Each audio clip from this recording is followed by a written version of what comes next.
नमस्कार दोस्तों, कैसे हैं आप सभी। आज की कहानी का शीर्षक है स्नेह की आवाज़। करकराती ठंड, ऊपर से कोहरे की पल्लवित काया ने सूर्य की रश्मियों को अपने जिस्म में समेट शीत ऋतु का अति शीतल रूप धरा पर बिखेर रही थी। सुबह के 8 बजने को थे, लेकिन घर के सभी सदस्यों ने स्वयं को रजाई के आगोश में यूं छिपा रखा था जैसे कोई कंजूस अपने खजाने को। जाग चुकी थी तो केवल वे 2 आंखें जो पिछले 35 वर्षों से अपने इस घर को पृथ्वी का स्वर्ग बनाने हेतु सदैव ललायित रही है। और इसी लालसा के चलते कई अवसर ऐसे भी आते जब उन आंखों को रात्रि में भी विश्राम नसीब नहीं होता। फिर भी वे खुश ही रहती, क्योंकि ये घर उसका अपना है। इस घर के लोग भी उसके अपने हैं। उनके इन आंखों या इस शरीर को थोड़ा कष्ट भी हो गया तो क्या, इससे घर में सुख शांति तो है। घर में सुख शांति का ध्यान रखने वाली इस शख्सियत का नाम भी है शांति ही है। रोज की तरह आज भी शांति की आंखें अपने नियत समय पर ही खुल चुकी थी, किंतु पिछले 4 दिनों से आ रहे बुखार के कारण शरीर बिस्तर छोड़ने के काबिल नहीं था। शारीरिक कमजोरी से कहीं ज़्यादा उसे खुद को असहाय समझने की मानसिक यंत्रणा विचलित कर रही थी। रुखाईपूर्ण स्वर में उसने करीब सो रहे पति को आवाज़ दी, नमन के पापा, ओ नमन के पापा। शांति की आवाज़ वापस लौट आई। शारीरिक बेबसी आंसू बन आंखों का सहारा ले गालों पर लुढ़कने लगे। पिछले 2 घंटों से चाय पीने की तलब से अब उग्र रूप धारण कर लिया था। आंखों में आंसुओं के साथ अब अतीत की यादें भी उभरने लगी। उन सिलाई को हाथ से खींचकर और पटकते हुए नमन खींचा था। ओ माँ, कितनी बार कहूँ आपसे कि इस तरह सुबह से रात 11 बजे तक काम मत किया करो। जब देखो तब काम ही काम। कुछ नहीं मिला तो ऊन सिलाई लेकर बैठ गई। बाजार में ढेर सारे स्वेटर मिलते हैं, खरीद लाएंगे। कुछ तो अपनी तबीयत का ख्याल रखा करो। पहले ही आंखें कमज़ोर, दम्मा, स्पॉन्डिलाइटिस और न जाने क्या क्या है। और स्वयं माँ की गोद में सिर रख आराम से लेट गया जैसे कोई 4 माह का बच्चा हो। चल हट, इतना बड़ा हो गया है तब भी दिन भर छोटे बच्चों की तरह पीछे लगा रहता है। जा अपना काम कर, मुझे भी अपना काम करने दे। काम जिंदगी का दूसरा नाम है, बिना काम के क्या जिंदगी। आप भी कमाल करती हैं माँ। एक तरफ तो मुझे यहाँ से जाने को कह रही हैं, दूसरी तरफ सिर पर इतने प्यार से हाथ फेर रही हैं। ऐसे में मैं तो क्या कोई मच्छर भी नहीं भागेगा। आए दिन माँ बेटे के इस तरह के नोक झोंक होना आम बात थी। देखते ही देखते नमन उस शिक्षा हेतु बाहर पढ़ने चला गया, किंतु माँ के प्रति उसका अगाध प्रेम यथावत बरकरार रहा। वह जब भी घर आता अधिकांश समय माँ के साथ ही गुजारता। पिता रिजर्व नेचर के थे, इसलिए माँ से ही अधिक बात करता। संगी साथी भी कम थे। उसे अपनी माँ की ही अपने जीवन का आधार स्तंभ लगती। उसे लगता इस दुनिया में उसकी माँ से श्रेष्ठ कोई है ही नहीं। इस बार हॉस्टल से आते ही इतनी रात गए बर्तनों की आवाज़ सुन अपने बैग को गुस्से में उसके और पटका और बिना जूते खोले ही किचन में माँ को बर्तन मांजता देख बिना किसी औपचारिकता के चीख उठा, क्या ज़रूरत है इतनी रात गए बर्तन मांजने की। अरे बेटा, तू आ गया, चल बैठ, मैं अभी आई। काम वाली बाई छुट्टी पर है, बस इसलिए थोड़े से बर्तन थे, वो साफ कर रही थी। कुछ भी हो, आप काम नहीं करोगी। इतना कह अपने दोनों हाथों से माँ को एक और खड़ा कर वह खुद बर्तन मांजने में जुट गया। अच्छा बाबा, बर्तन नहीं मांजूंगी, तुम पहले हाथ मुंह धोकर खाना खा लो। नहीं खाना है मुझे खाना वाना। मैं घर में नहीं रहूँ तो तुम्हारे जो जी में आए वही करती हो। पापा को तो आपके स्वास्थ्य से कोई मतलब नहीं है, उन्हें तो बस समय पर सब चीज़ें तैयार चाहिए। इसी भय से आप वक्त बेवक्त जुट जाती हो काम में। शांति के लाख मना करने के बावजूद नमन बर्तन मांजता रहा। शांति की आंखें वात्सल्य के आंसुओं से सराबोर हो गई। बेटे का इस तरह बर्तन मांजना उसे दुखी अवश्य कर गया, किंतु उस कार्य में उसे अपने प्रति नमन के असीम प्रेम की झलक दिखाई पड़ रही थी।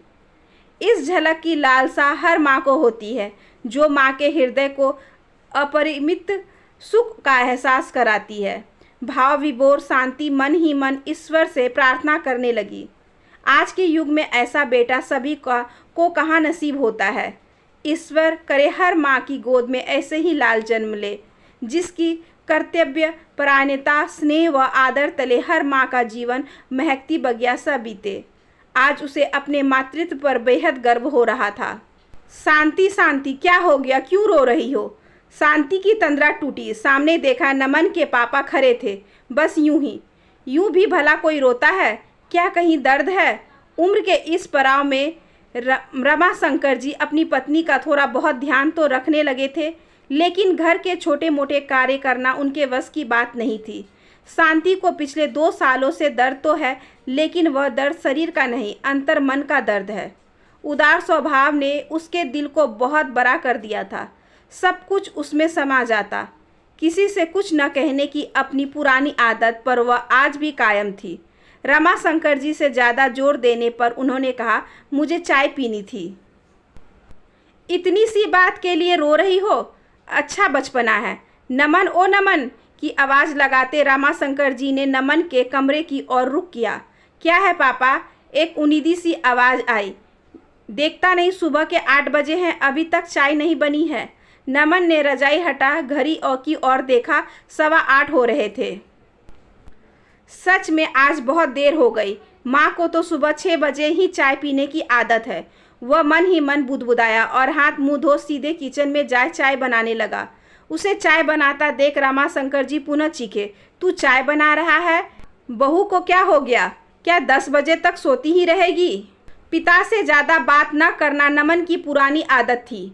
वह उनसे बिना कुछ कहे 1 कप चाय उन्हें पकड़ाकर 1 कप चाय और बिस्किट ले माँ के कमरे में पहुँच गया। माँ की सूजी हुई आंखें देख उसे एहसास हो गया कि माँ बहुत रोई हैं। क्या हो गया माँ? आज तुम्हारी आंखें बहुत सूजी हुई है, लगता है बहुत रोई हो। तबीयत ठीक नहीं है क्या? नहीं नहीं, ऐसी कोई बात नहीं है, कहते हुए शांति की आवाज़ भर्रा गई। माँ का हाथ पकड़ नमन ने अपने सिर पर रखते हुए कहा, तुमको मेरी कसम माँ, जो तुमने सच नहीं बोला तो। नमन की कसम से शांति को एहसास हुआ कि छोटी सी बात के लिए रोकर उसने बहुत बड़ी गलती की है। अब वह कैसे कही कि जब से सुरीना घर में आई है तब से नमन पहले वाला नमन नहीं रहा।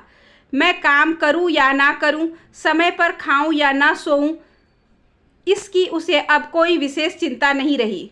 अब तो वह बड़ा हो गया है, शादी हो गई है, एक बेटा भी है। अब माँ की क्या ज़रूरत है? इन्हीं भावनाओं के दोबारा अंतस में उभरने के कारण शांति की रुलाई पुनः फूट पड़ी। माँ को रोता देख नमन भी फूट फूट कर बच्चों की तरह माँ की गोद में सिर रख कर रोने लगा। रूंधे गले से उसने कहना प्रारंभ किया, माँ मत रो, मैं तो सब जानता हूँ, तुम क्यों रो रही हो? मुझे गलत मत समझो माँ, मैं देख रहा हूँ कि जब से मेरी शादी हुई है तुम मुझसे खिंची खिंची रहती हो। ना वो प्यार, ना वो दुलार, ना डांट फटकार, ना पहले जैसी पूछताछ की मैं कहाँ जा रहा हूँ, क्या कर रहा हूँ, इन सब से तुमको कोई मतलब नहीं रहा। तुम्हारे इस व्यवहार ने मुझे अंदर से कितना दुखी कर दिया है, तुम नहीं समझ सकती। भगवान तो मेरे लिए काल्पनिक है, तुम तो उसका यथार्थ रूप हो माँ। मेरे हृदय में तुम्हारा जो स्थान है उस पर कभी दूसरे का आधिपत्य हो ही नहीं सकता। फिर तुमने मुझ पर से अधिकार का साया क्यों समेट लिया, क्यों इतना पराया बना दिया? बताओ माँ, मुझे मालूम है तुम कुछ नहीं बोलोगी। तुम्हारे मन की व्यथा आज मैं ही बयां कर देता हूँ। मैं अपनी बढ़ती हुई जिम्मेदारियों के कारण तुम्हें पहले जितना समय नहीं दे पा रहा हूँ, इसलिए तुमने मुझे बेगाना बना दिया। लेकिन महसूस करके तो देखो, मैं आज भी तुम्हारे इर्द गिर्द ही हूँ। बस मेरा रूप सुरीना और तुम्हारे पोते ने ले लिया है। पापा रिटायर हो गए हैं, घर की व्यवस्था सुचारू रूप से चले, इसलिए मुझे भी अपने काम पर ध्यान व समय देना बहुत ज़रूरी है। तुमने ही तो सिखाया है माँ की ज़िंदगी का दूसरा नाम काम है। और माँ, मैंने दिल पर पत्थर रखकर तुमसे थोड़ी दूरी बनाए रखने की कोशिश की थी ताकि सुरीना को भी कुछ समय दे सकूं, लेकिन मुझ पर अति स्नेह के कारण तुमको यह बात अच्छी नहीं लगी। जरा शांत मन से सोच कर देखो माँ, वह भी तो अपना घर परिवार सब कुछ छोड़कर हमारे यहाँ आई है, उसे भी थोड़ा बहुत समय चाहिए। साथ ही मैं यह चाहता हूँ कि आपकी जितनी चिंता मुझे है उतनी उसे भी हो, ताकि मेरी गैर मौजूदगी में भी आपकी देखभाल में कोई कमी ना आए। इसलिए भी मैंने जानबूझकर घर पे अपना स्थान सुरीना को देने का प्रयास किया है और मैं चाहता हूँ कि आप भी उससे उतना ही प्यार करो जितना मुझसे करती हो माँ।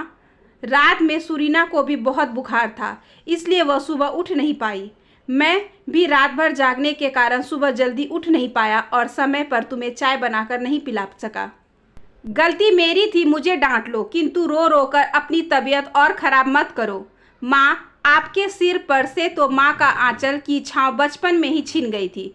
आप क्या जानो माँ क्या होती है। आपने ही तो इस पत्थर को तराश कर हीरा बनाया है। आज मैं जो कुछ भी हूँ आपके ही त्याग और वात्सल्य का प्रतिफल हूँ। बचपन से लेकर आज तक ईश्वर के सामने मैं रोज सुबह आपकी लंबी उम्र की कामना करता रहा हूँ। सच कहता हूँ माँ, आपकी ममता की छाव सुगंधित करने के लिए एक बार जी भरकर डांट दो माँ। बेटे दोनों की आंखों से अश्रुओं की अविरल धारा बह रही थी। शांति अब तक अपने बेटे को अल्हड़ तथा नासमझ ही समझती थी, किंतु आज उसे एहसास हो गया कि उससे ज़्यादा उसका बेटा समझदार है। तभी तो उसने उसके मन की व्यथा को जस का तस अपने स्वर में प्रकट कर दिया एवं स्वयं की भावनाओं को भी सार्थक आकार प्रदान कर कितने बेहतरीन तरीके से उसके समक्ष प्रस्तुत किया।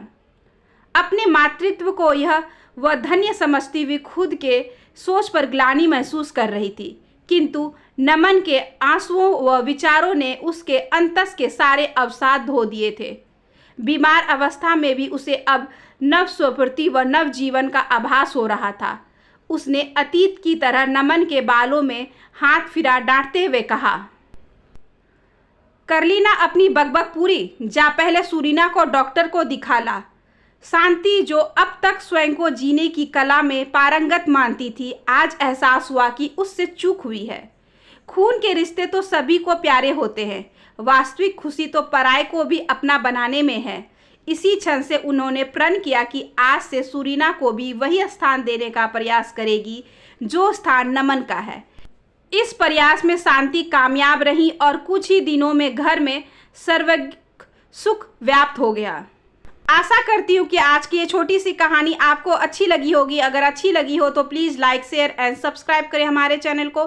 ज़्यादा से ज़्यादा शेयर करें और बेल आइकन को ज़रूर प्रेस कर लें ताकि अगली वीडियोस की नोटिफिकेशन आपके पास सबसे पहले पहुँचे। धन्यवाद।